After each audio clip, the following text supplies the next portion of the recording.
दीर्घकालिक एवं सतत विकास की अवधारणा, concept of sustainability and sustainable development.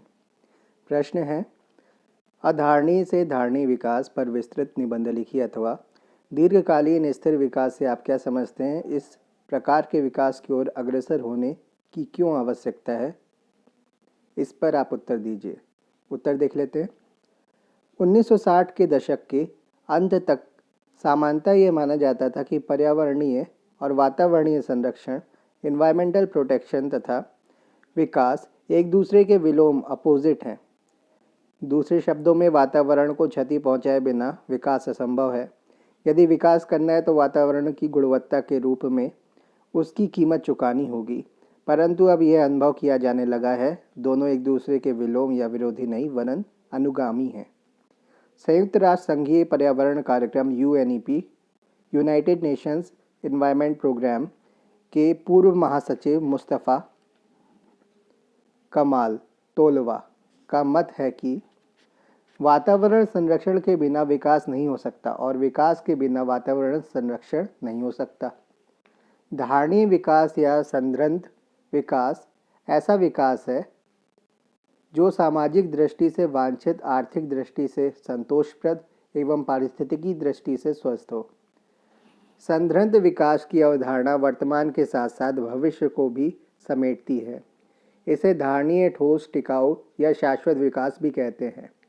इसका तात्पर्य है कि एक ऐसा विकास हो जो न केवल मानव समाज की तात्कालिक आवश्यकताओं की पूर्ति करे, प्रत्युत स्थायी तौर पर भविष्य के लिए निर्बाध विकास का आधार प्रस्तुत करे। इसका उद्देश्य है मानव समाज की विद्यमान मौलिक आवश्यकताओं की पूर्ति को बिना भावी पीढ़ी या बिना भावी पीढ़ियों की मौलिक आवश्यकताओं की पूर्ति की क्षमता को किसी प्रकार क्षति पहुंचाए सुनिश्चित करना। ठोस विकास पर्यावरण के ऐसे संरक्षण पर जोर देना है जो मानव द्वारा जैवमंडल के उपयोग से विद्यमान पीढ़ी को अधिकतम स्थायी लाभ प्रदान करते हुए भावी पीढ़ी की जरूरतों एवं आकांक्षाओं के लिए उसकी संभाव्यता को अक्षुण्य रखे।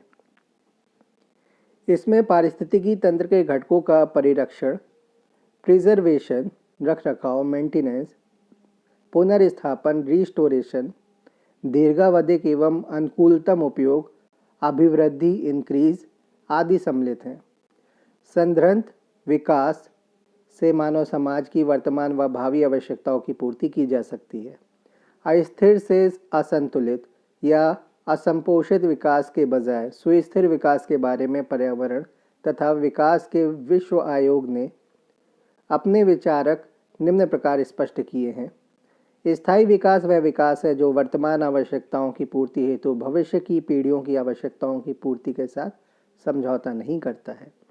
WCED प्रतिवेदन के अनुसार स्थायी विकास से आशय ऐसा विकास जिसमें वर्तमान आवश्यकताओं की पूर्ति भविष्य की पीढ़ियों की आवश्यकताओं की पूर्ति की क्षमताओं के साथ समझौता किए बिना की जाती है। इस प्रकार सरल शब्दों में, मानव की भावी पीढ़ियों की आवश्यकताओं को पूरा करने की क्षमता में ह्रास किए बिना वर्तमान पीढ़ी की आवश्यकताओं की पूर्ति करना ही संपोषित विकास है। अर्थात प्राकृतिक संसाधनों का दोहन वर्तमान एवं भावी पीढ़ी दोनों के हितों को ध्यान में रखते हुए किया जाना चाहिए। स्थायी विकास की यह मान्यता रहती है कि आर्थिक समृद्धि एवं पर्यावरणीय सुरक्षा में गहन संबंध है। साथ ही वर्तमान तथा भविष्य की जीवन की गुणवत्ता, मानव की आवश्यकताओं की पूर्ति पर्यावरण को बिना नुकसान पहुंचाए की जानी चाहिए। पर्यावरण को बिना नुकसान पहुंचाए मानव की आवश्यकताओं की पूर्ति की जानी चाहिए। धारणीय विकास के उद्देश्य मानव एवं जानवरों की आवश्यकताओं, खाद्य पदार्थों, चारा, ईंधन, आवास इत्यादि की पूर्ति स्थायी रूप से करे, लेकिन पर्यावरण दूषित न हो। स्वावलंबन की भावना को सुदृढ़ करना, जिससे प्रत्येक व्यक्ति अपने भाग्य का विधाता बन सके और अपनी गतिविधियों पर नियंत्रण प्राप्त कर सके। पर्यावरण के साथ समता भाव, जिससे विकास समयानुसार होता रहे और इसका स्वरूप दीर्घकालीन हो, अन्यथा यह स्थायी नहीं रहेगा। दीर्घकालीन उद्देश्य के अंतर्गत पर्यावरण प्रसाधनों की सुरक्षा तथा विकास किया जाता है, जिससे आनुषंगिक विविधता सुरक्षित रहे। सुस्थिर विकास के लिए उपाय एवं दृष्टिकोण। ऐसे विकास की परिधि में नई पीढ़ी का भविष्य सुरक्षित, कृषि उत्पादन तथा खाद्य प्रक्रिया में सुधार, सभी प्रसाधनों के क्षेत्र में शोध, सार्वजनिक स्वास्थ्य सुधार, भूमि, वायु और जल का कुशल प्रबंधन, पर्यावरण सुरक्षा, नियंत्रण एवं प्रदूषण पर पूर्ण विजय पाने के प्रयास किए जाते हैं। पर्यावरण का तथा स्थायी विकास एक सिक्के के दो पहलू स्वीकार किए गए हैं।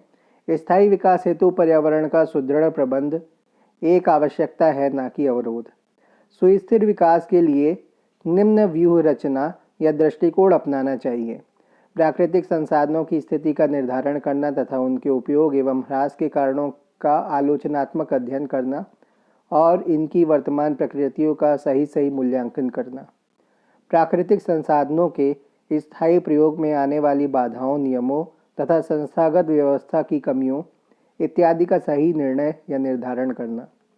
प्राकृतिक संसाधनों के सही एवं स्थायी उपयोग हेतु आवश्यक नियमों का निर्धारण, जिससे समाज की भागीदारी आश्वस्त हो सके। इसके सुव्यवस्थित प्रबंध को प्रोत्साहित करने के लिए नीतियों, कानून, तंत्र, विनियोग इत्यादि के क्षेत्र में किए जाने वाले परिवर्तनों का मूल्यांकन करना। अब अगला अध्याय देखते हैं। अगला अध्याय है मुख्य बायोम एवं इसके प्रकार, major biomes and its types. उष्णकटिबंधीय शीतोष्ण वन, घास का मैदान, मरुस्थल, टुंड्रा, आर्द्रभूमि, मुहाना व समुद्र। प्रश्न देख लेते हैं। जीवोम या बायोम से आप क्या समझते हैं? प्रमुख जीवोम का संक्षिप्त विवरण दीजिए अथवा निम्न पर संक्षिप्त टिप्पणी लिखिए। ध्रुवीय कटिबंध, टुंड्रा, टैगा, पर्णपाती वन, घास स्थल, उष्णकटिबंधीय वर्षा वन, मरुस्थल। बात करते बायोम, जीवोम की। बायोम्स, जीवोम का तात्पर्य उस सबसे बड़ी, सहज ही पहचाने जा सकने वाली सामुदायिक इकाई से है जो क्षेत्रीय जलवायु, समस्त जीवजात जिसको हम बायोटा कहते हैं तथा अवस्थर जिसको हम सबस्ट्रेट कहते हैं कि परस्पर क्रिया प्रतिक्रिया के फलस्वरूप उत्पन्न होती है। घास स्थल, ग्रासलैंड्स, टुंड्राज, शंकुधारी वन, पर्णपाती वन, मरुस्थल इत्यादि इसके उदाहरण हैं। उत्तर से दक्षिण तथा पहाड़ के शीर्ष से तलहटी की ओर दोनों दिशा में स्थानीय पर्यावरण के परिवर्तन में एक नियमितता तथा समानता होती है। कभी ये परिवर्तन इतने अस्पष्ट होते हैं कि विभिन्न समूहों के बीच विभाजन रेखा खींचना भी असंभव हो जाता है। दूसरी ओर कभी कभी ये परिवर्तन इतने तीक्ष्ण तथा स्पष्ट होते हैं कि परिवर्तन को क्रमबद्ध रूप में जीव कटिबंधों में विभक्त किया जा सकता है। प्रत्येक कटिबंध जोन एक अभिलाक्षणिक कैरेक्टरिस्टिक्स जीवित समुदाय विशेष जीवों के विकास में सहायक होता है। प्रत्येक कटिबंध एक अभिलाक्षणिक जीवित समुदाय विशेष यानी जीवों के विकास में सहायक होता है। जैसा कि उपरोक्त कथन से स्पष्ट है कि जीवोम स्थलीय आवास का उपसमूह है और विशेष पारिस्थितिकी लक्षणों के आधार पर अन्य क्षेत्रों से पृथक किया जा सकता है, अतः और अधिक स्पष्ट व्याख्या करके जीवोम की परिभाषा इस प्रकार की जा सकती है। स्थलीय सामुदायिक आवास की वह इकाई जो अपने क्षेत्र विशेष के वातावरण और मिट्टी आदि अजैविक कारकों से निरंतर पारस्परिक अनुक्रिया के फलस्वरूप विकसित होकर अपनी विशिष्ट क्षेत्रीय आवास या स्थान बना लेती है को जीवोम कहते हैं। अन्य शब्दों में किसी विशेष पारिस्थितिकी क्षेत्र की विशिष्ट वनस्पति और जंतुओं का जटिल समूह जो अपनी विशिष्टताओं के आधार पर अन्य स्थलीय सामुदायिक आवासों से पृथक किया जा सकता हो, क्षेत्र विशेष का जीवोम कहलाता है। प्रमुख जीवोम, मेजर बायोम्स। उत्तरी ध्रुव तथा भूमध्य रेखा के बीच विश्व के 7 प्रमुख स्थल जीवोम स्थित हैं जो निम्नलिखित हैं। ध्रुवीय कटिबंध, आर्कटिक जोन्स, टुंड्रा, टैगा, पर्णपाती वन, डेसिडुअस फॉरेस्ट, घास स्थल, ग्रासलैंड्स, उष्णकटिबंधीय वर्षा प्रचुर वन, ट्रॉपिकल रेन फॉरेस्ट, मरुस्थल, डेजर्ट्स। ध्रुवीय कटिबंध, आर्कटिक जोन्स। उत्तर एवं दक्षिणी ध्रुव क्षेत्र तथा बर्फ से ढकी चोटियाँ सम्मिलित रूप से ध्रुवीय कटिबंधों यानी जोन्स का निर्माण करती हैं। ये कटिबंध अनेक रूप में समान होते हुए भी समरूप आइडेंटिकल नहीं है। यत्र तात्त्विक रूपों स्पोरैडिक फॉर्म्स को छोड़कर उत्तर ध्रुवीय कटिबंध में मुख्यतः जीवन शून्य है, मतलब जीवन नहीं पाया जाता है लगभग। टुंड्रा की बात कर लेते हैं। उत्तर कटिबंध का दक्षिण या नीचे का भाग टुंड्रा क्षेत्र कहलाता है। यह एक वृहद वृक्ष विहीन क्षेत्र है जो उत्तरी कनाडा तथा उत्तरी साइबेरिया में फैला हुआ है। पर्वतों की वृक्ष सीमा ट्री लाइन के ऊपर पर्वतीय कटिबंध एल्पाइन जोन्स टुंड्रा के तदनुरूप होता है। अभिलाक्षणिक पादप कैरेक्टरिस्टिक प्लांट्स। इस क्षेत्र के अभिलाक्षणिक पादप में स्फैग्नम एवं अन्य मॉसेस, रेनडियर मॉस एवं दूसरे लाइकेंस, घासों तथा कुछ छोटे झाड़ झंखाड़ की गणना होती है। अभिलाक्षणिक प्राणी कैरेक्टरिस्टिक्स एनिमल्स। कस्तूरी बरगे मस्क ऑक्सन, रेनडियर, बर्फानी खरहे, स्नो हेयर्स, कैरीबू CARIBOU कैरीबू, उत्तरी ध्रुवीय लोमड़ियाँ तथा भेड़िए वॉल्स फॉक्सेस यहाँ के अभिलक्षणीय स्तनपोषी हैं। अल्प ग्रीष्मकाल में कीट विशेषकर मक्खियाँ तथा मच्छर तथा प्रवासी चिड़ियाँ माइग्रेटरी बर्ड्स की संख्या बढ़ जाती है। एस्किमो यहाँ के मूल निवासी हैं। भौगोलिक स्थिति। टुंड्रा में भूमि पर सैकड़ों फीट मोटी बर्फ की परत जमा रहती है जिसकी केवल ऊपरी सतह अल्पकालिक ग्रीष्म में थोड़ी पिघलती है। ग्रीष्म में यहाँ 24 घंटे के दिन तथा शीत ऋतु में 24 घंटे की रातें होती हैं। साइबेरिया क्षेत्र के टुंड्रा में तापमान 0 से 93 डिग्री नीचे आका गया है। टैगा की बात करते हैं। अभिलाक्षणिक पादप कैरेक्टरिस्टिक प्लांट्स। टुंड्रा के दक्षिण में स्थित शंकु वृक्षों कॉनिफर्स, स्प्रूस, फर्न तथा चीड़ वृक्षों की पट्टी टैगा कहलाती है। भूर्ज जिसको हम बिर्च कहते हैं तथा आस्पेन ASPENS संपूर्ण टैगा में फैले हुए हैं। अभिलाक्षणिक प्राणी कैरेक्टरिस्टिक्स एनिमल्स। मूज जिसको हम मॉसेस कहते हैं, मिंक, वनवेडाल जिसको हम लिंक्स कहते हैं LYNX, काले भालू ब्लैक बियर भेड़िए तथा केशिका जिसको हम मार्टेन कहते हैं MARTEN मार्टेन इत्यादि इस क्षेत्र के कुछ प्रमुख स्तनपायी या स्तनीय प्राणी हैं। पर्णपाती वन डेसिडुअस फॉरेस्ट ये टैगा के दक्षिण में उपस्थित प्रसिद्ध कठोर काष्ठ वन है। अभिलाक्षणिक पादप कैरेक्टरिस्टिक प्लांट्स कौन से होते हैं इसके? इस क्षेत्र के उत्तरी भाग में बीच BEECH तथा मैपल MAPLE, दक्षिणी भाग में बाज जिसको हम ओक कहते हैं OAK तथा हिकरी HICKORY के पेड़ बहुतायत में पाए जाते हैं। अभिलाक्षणिक प्राणी कैरेक्टरिस्टिक्स एनिमल्स। प्राणियों में वर्जीनिया मृग वर्जीनिया डियर कहलाता है, काला भालू black bear, opossum OPOSSUM opossum इत्यादि इस क्षेत्र के अभिलाक्षणिक या सूचक जंतु इंडेक्स एनिमल्स हैं। कुछ स्थानों पर जहां मृदा तथा नमी की दिशाएं अच्छी हैं, दक्षिणी शंकुधारी क्षेत्र ने इस पर्णपाती क्षेत्रों को प्रतिस्थापित कर दिया है। बात करते घास के मैदानों की, ग्रासलैंड्स की।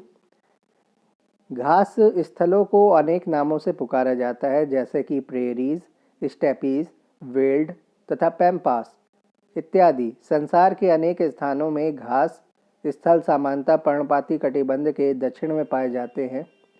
कुछ क्षेत्रों में प्रेरी बिना पर्णपाती क्षेत्र की मध्यस्थता के शंकुधारी टैगा के उत्तर में फैला रहते हैं। जैसे जैसे घास स्थलों में वर्षा के वार्षिक मान में कमी आती है वैसे वैसे घास स्थल वनों को प्रतिस्थापित करते जाते हैं। उष्णकटिबंधीय वर्षा प्रचुर वन ट्रॉपिकल रेन फॉरेस्ट। उष्णकटिबंधीय वर्षा प्रचुर वन छठे प्रमुख जीव कटिबंध हैं। ये वन मध्य अमेरिका, भूमध्य रेखीय अफ्रीका तथा दक्षिणी एशिया में पाए जाते हैं। ये क्षेत्र भूमध्य रेखा के निकट स्थित है जहाँ प्रतिवर्ष 90 सेंटीमीटर तक वर्षा होती है। अभिलाक्षणिक पादप कैरेक्टरिस्टिक प्लांट्स। इस वृहद आर्द्र पट्टी के अधिकांश पादप आकार में वृक्षों के समान होते हैं। यहाँ तक कि फर्न भी वृक्षों के बराबर बड़े आकार के होते हैं। इस प्रकार के समुदाय में वृक्षों की सैकड़ों जातियाँ होती हैं जो 300 फीट ऊंची होती हैं। इन वृक्षों की पत्तियाँ इतने घने वनस्पति आवरण कैनोपी की संरचना करती हैं कि वृक्षों के नीचे के क्षेत्र में सूर्य का प्रकाश बड़ी कठिनता से पहुंच पाता है।